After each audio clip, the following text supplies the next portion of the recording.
2020 में मेरा ये प्लान बना कि क्यों ना आप लोगों से बातचीत का सिलसिला दोबारा शुरू किया जाए।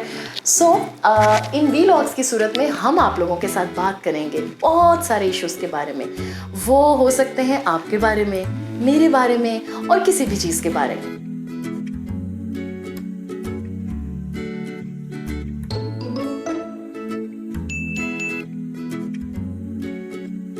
अस्सलामुअलैकुम, मुझे अली से कहा जाता है। बाय प्रोफेशन मैं एक आरजे हूँ। आपको बताती चलूँ 2008 में मेरा ये सफ़र शुरू हुआ।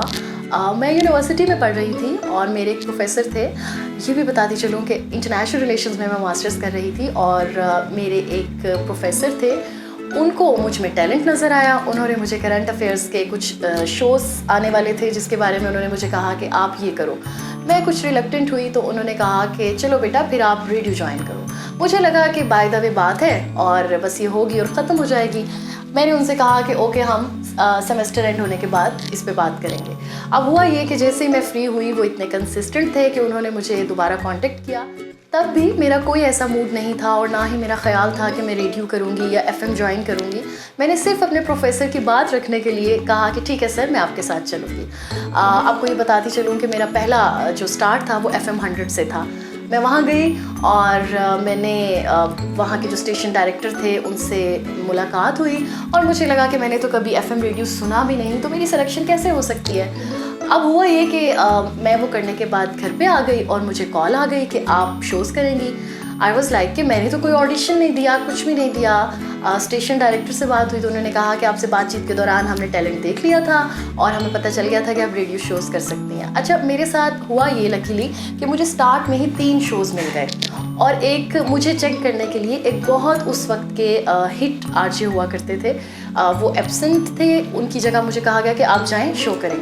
पहले ही दिन मुझे ये कह दिया गया, कुछ नहीं पता था, कभी शोज़ नहीं सुने थे, कुछ भी नहीं पता था। उन्होंने कहा कि आप बस ये समझें कि आप टीवी लाउंज में बैठे हैं और 2 सहेलियां आपस में बात करते हैं।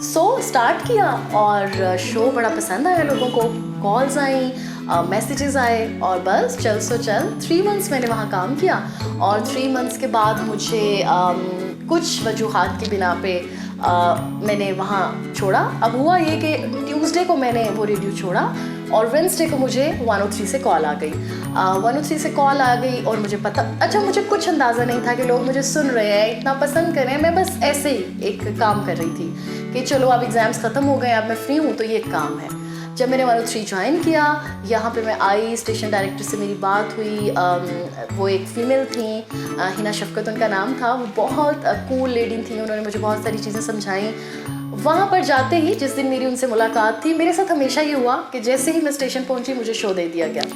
अब मुझे याद है मजाजन मूवी उन दिनों आई हुई थी और सैयद नूर साहब का इंटरव्यू लेना था। उन्होंने मुझे कहा कि अलीज़े आप जाए एंड लेट्स सी।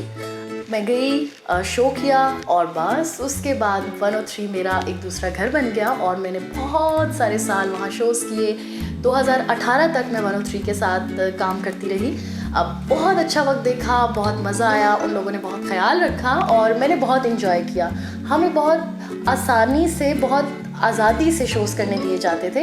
हम डायरेक्टर भी खुद ही थे, प्रोड्यूसर भी खुद ही थे और पूरी दुनिया में हमारा शो स्ट्रीमिंग के थ्रू जा रहा होता था। तो बहुत इन्जॉय किया, बहुत लोग हमारे लिसनर्स थे, पूरी दुनिया से इंटरेक्शन होता था, बहुत सारी चीज़ें सीखने को मिलती थी। ईद शोज़ में बहुत मज़ा आता था। कंबाइंड शोज़ किए मैंने अपनी एक कलीग के साथ and that was too fun.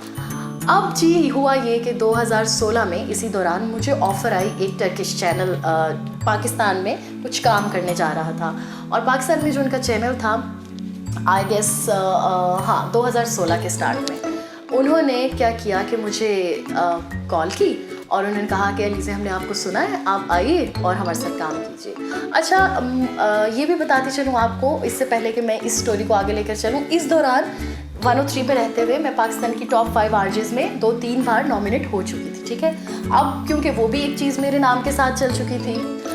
जब मुझे टर्किश प्रोजेक्ट्स जो डब किए जाने थे उनके लिए कॉल की गई, मैं गई। वहाँ पे मैंने बहुत सारे मेन प्रोजेक्ट्स डब किए जिनको काफ़ी ज़्यादा पसंद किया गया। इंटरनेट पर बहुत सारे लोगों ने देखा, चैनल्स पे देखा, अभी तक लोग देखते हैं उसे। इस दौरान बहुत सारे वॉइस ओवर्स किए मैंने कंपनीज़ के, मुख्तलिफ ब्रांड्स के। और फिर जब मेरी शादी हुई इस दौरान 2017 में जब मेरी शादी के बाद की थोड़ी मसरूफियात बढ़ी तो मैंने सोचा कि अब थोड़ा मुश्किल हो रहा है, लेकिन मैं कंटिन्यू कर रही थी रेडियो, पैशन बहुत था। 2018 में स्टार्ट में मार्च में जब अल्लाह ताला ने मुझे बहुत खूबसूरत बेटी से नवाजा तो कुछ अरसे के बाद आफ्टर फ्यू मंथ्स मुझे ये लगा कि अब मेरी सारी तवज्जो सारा वक्त उसके लिए होना चाहिए। फिर मैंने 103 को छोड़ा और इस दौरान 2018 से 2020 तक का सफ़र मैं ब्रांड्स के बहुत सारे वॉइस ओवर्स वगैरह करती थी क्योंकि उसके लिए मुझे रेगुलर टाइम नहीं देना पड़ता था, लेकिन रेडियो के साथ मेरा थोड़ी देर के लिए राब्ता ख़त्म हुआ। ऑन एंड ऑफ मैं काम करती रही, इन टच रही, लेकिन रेगुलर बेसिस पे वो काम नहीं हुआ।